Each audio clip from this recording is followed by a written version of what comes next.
Well, Libyan rebels say they've regained control of the strategic oil town of Ajdabiya from Colonel Gaddafi's forces. It comes as the country's officials claim that over 100 people were killed in the opening days of the coalition's strikes, which have now lasted a week. Meanwhile, NATO's gearing up to replace the US in leading the campaign. Let's get more on this now from RT's Paula Sleer, who's waiting for us in Tripoli. So, Paula, we've heard about continued explosions from the overnight there. We've heard about a lack of supplies available to the people of Tripoli and surrounding areas.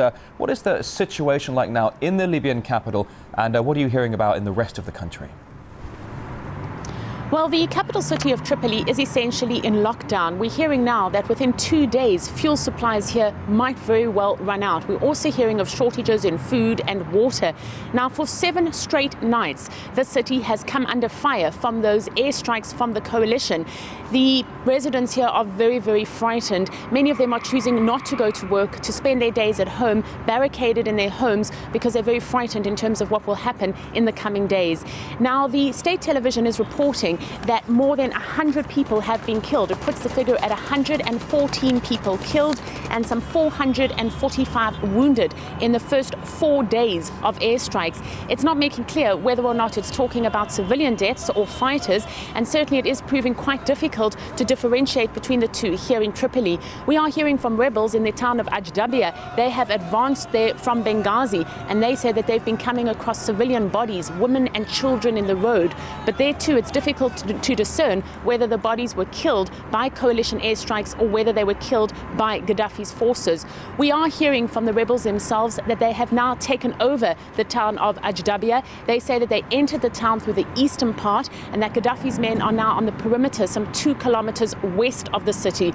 But we are hearing from rebels complaints that they do not have enough weaponry or sufficient enough weaponry to take on the heavy weaponry of Gaddafi's soldiers.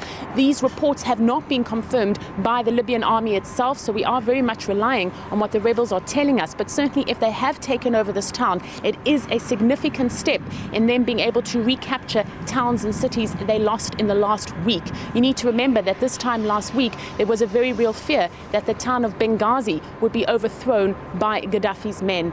The situation on the ground, though, is such that it's taken the rebels a week to get this far. So many people are asking the question, well, for just how much longer is the international community going to be involved in this conflict if indeed the rebels are struggling to actually advance westwards back over land that they've already taken?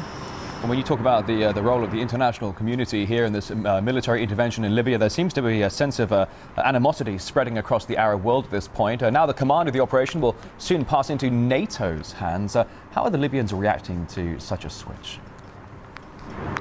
Well, there was a press conference that was held here by the Libyan government a short time ago, and there the government was extremely critical of the coalition airstrikes. It says that they are not simply targeting neutral sites. They say that the coalition is not interested in only enforcing a no-fly zone, but that they're very much involved in actually aiding the rebels on the ground. So this begs the question in terms of what will be the next step from the international community, despite the fact that we hear the international community insisting that it's actually not going to get involved in terms of foot soldiers. But the sense and the urgency on the ground here from what we're hearing from the rebels, and certainly the criticism coming out of the Tripoli government, puts the suggestion on the table that that might be something that might be under consideration.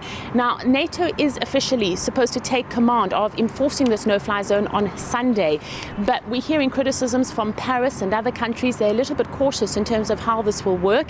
On the ground itself, rebel fighters also concerned that now that you have an enlarged leadership calling the shots, essentially it will be a lot more difficult to carry out intensive, united fighting on the ground. The African Union is coming to the party in terms of trying to facilitate some kind of dialogue between the opposition rebels and the Libyan government. They have been against foreign involvement from the beginning, and according to a Libyan delegation to the African Union, we hear that Gaddafi might be considering some kind of amenities. He might be prepared to meet with the rebels and possibly even call for early elections. But the rebels themselves have denied this outright.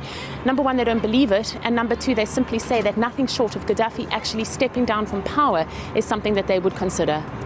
And Paula, we will continue to monitor your regular updates on our RT Twitter page. RT's Paula Sleer live from Tripoli. Thank you.